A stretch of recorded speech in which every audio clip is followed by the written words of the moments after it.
So ఇది పరిస్థితి.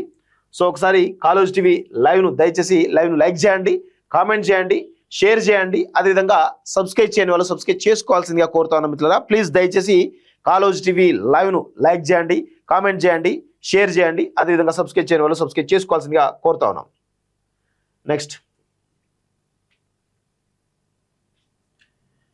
నవమేడారం మన జాతర నేటి నుంచి గిరిజన కుంభమేళ 31 వరకు 4 రోజుల పండుగ. మేడారం జాతరకు భారీ ఏర్పాట్లు చేసినటువంటి ప్రభుత్వం భక్తుల రద్దీ నేపథ్యంలో ప్రత్యేక చర్యలు. 8 జోన్లు 42 సెక్టర్లుగా విభజన. విధుల్లో 21 శాఖలకు చెందినటువంటి 42,000 మంది. మహాజాతర వైభవంగా జరగాలి. అమెరికా నుంచి సీఎం రేవంత్ ఆదేశాలు. ప్రజలందరికీ శుభాకాంక్షలు. చరిత్రలో నిలిచిపోయే మేడారం అభివృద్ధి అంటూ చూస్తాం. ఇక్కడ ఏమంటుండు, శబాష్ హైడ్రా అని నిన్న ట్విట్టర్లో పెట్టిండట. ఒకసారి దాని గురించి కూడా చూద్దాం.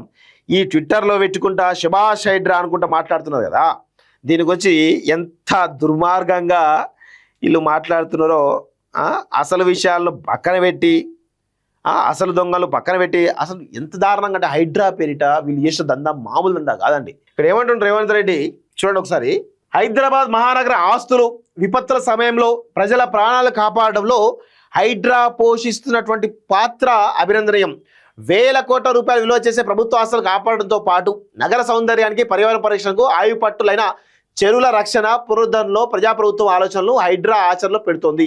ఆ క్రమంలో మీరాలం చెరువు పునరుద్ధరణ సందర్భంగా అక్కడ పనిచేస్తున్న పలువురు ఇంజనీర్లు, కార్మికులు అనుకొని ఆపదలు చిక్కుగా రంగంలోకి దిగి వారి ప్రాణాలు కాపాడినటువంటి సిబ్బందికి అభినందనలు చూస్తాను.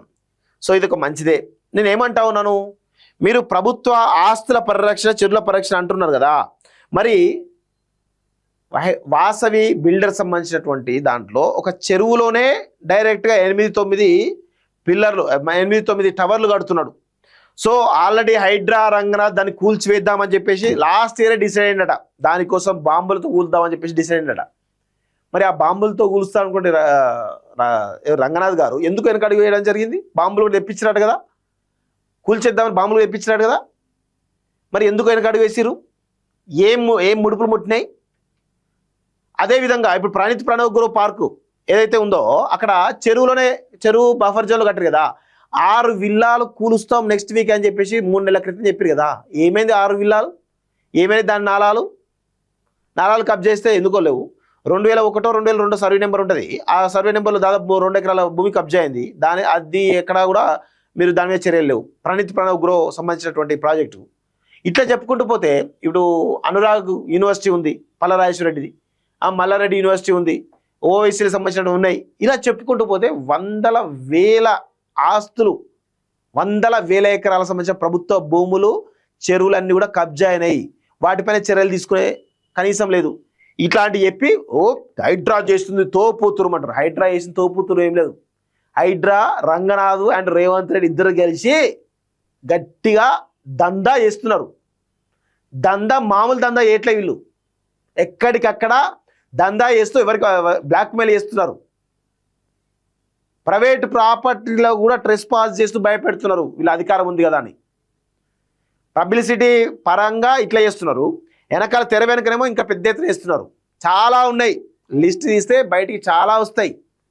అన్ని పనికి మాలిన అటువంటి పనులు, పనికి మాలిన అవి చేసుకుంటా, షో ఆఫ్ చేసుకుంటా, మేము అది చేస్తాం, ఇది చేస్తాం, ప్రజాపాలన చేస్తాం, తెలంగాణ అనుకుంటా, అది అనుకుంటా, ఇది అనుకుంటా, మొత్తం తెలంగాణ అనుకుంటా ఆంధ్రాకు దాసోహం అయిపోయినావు. ఇటు ప్రజాపాలన అనుకుంటా రౌడీ పాలన చేస్తున్నావు. ఇట్లా మేము బీసీల టికెట్లు ఇస్తామని చెప్పేసి మొత్తం మీ పెట్టుకున్నారు. భూములను కాపాడుతాం, ప్రభుత్వ భూములను కాపాడుతాం అని చెప్పేసి బ్లాక్మెయిల్ దందా చేస్తున్నారు. ఏం చేయండి మీరు? చెప్పేదేమో సారంగ నీతులు, సొచ్చేటి ఏమో సాని కొంపల్లాగా అవుతున్నాయి మీ యొక్క వ్యవహార శైలి. ఇది జరుగుతున్న కథ. రేవంత్ రెడ్డి అసలు కేసీఆర్ను మించిన పెద్ద దొంగ రేవంత్ రెడ్డి. 100 కేసీఆర్లు కలిస్తే ఒక రేవంత్ రెడ్డి, 100 కేసీఆర్ దొంగలు కలిస్తే ఒక పెద్ద రేవంత్ రెడ్డి దొంగ అవుతాడు. కేసీఆర్ 10 సంవత్సరాలు 1,00,000 కోట్లు సంపాదిస్తే 2 సంవత్సరాలు 1,00,000 కోట్లు దాటినట. కేసీఆర్ కుటుంబం 4-5 కలిసి దందా చేస్తే వీళ్ళ కుటుంబం మొత్తం 100 మందికి 100 మంది తయారైనారు దందా చేయడానికి. ఎక్కడ పడితే అక్కడ ఏది పడుతుంది, ఏ దందా పడితే ఆ దందా, ఏది కూడా వదిలిపెడతాడట. అందుకే మంత్రి అంతా టార్గెట్ అవుతున్నాడు. మీరు చూడండి, ఏ మంత్రి వాళ్ళకి అడ్డు వచ్చినా ఆ మంత్రి టార్గెట్ అవుతున్నాడు. కొండా సూర్యకి అడ్డు వస్తే కొండా సూర్య టార్గెట్ అవుతుంది. డిప్యూటీ సీఎం అడ్డు వస్తే డిప్యూటీ సీఎం టార్గెట్ అయ్యాడు. కోమటిరెడ్డి వస్తే కోమటిరెడ్డి టార్గెట్ అయ్యాడు. జూపల్ వస్తే జూపల్ టార్గెట్ అయ్యాడు. తుమ్మలు వస్తే తుమ్మల టార్గెట్ అయ్యాడు. పొంగులేట్ వస్తే పొంగులేట్ టార్గెట్ అయ్యాడు. ఎవరు టార్గెట్ కాలే ఈ ప్రభుత్వంలా? ఎవరు టార్గెట్ చేసిన ఎవరు? మొత్తం రేవంత్ రెడ్డి సంబంధించిన వ్యవహారాల్లో ఎవరైతే అడ్డొచ్చిరో వాళ్ళ మొత్తం కూడా టార్గెట్ చేసుకుని వేరు నరుక్కుంటా వేయండు. ఇదే జరుగుతుంది. వాళ్ళకైనా ఆ మంత్రికైనా సిగ్గు శరం ఉండాలి కదా. సిగ్గు శరం లేనటువంటి అసలు నీతి జాతులేని వరస్ట్ ఫెలోస్ వీళ్ళంతా కూడా చిల్లరగాళ్ళు. చీమునెత్తులు ఉండాలి కదా. మనిషి పుట్టినాక చీమునెత్తులు ఉండాలి కదా. అది కూడా వదిలేసిర్రు వీళ్ళైతే మంత్రులు.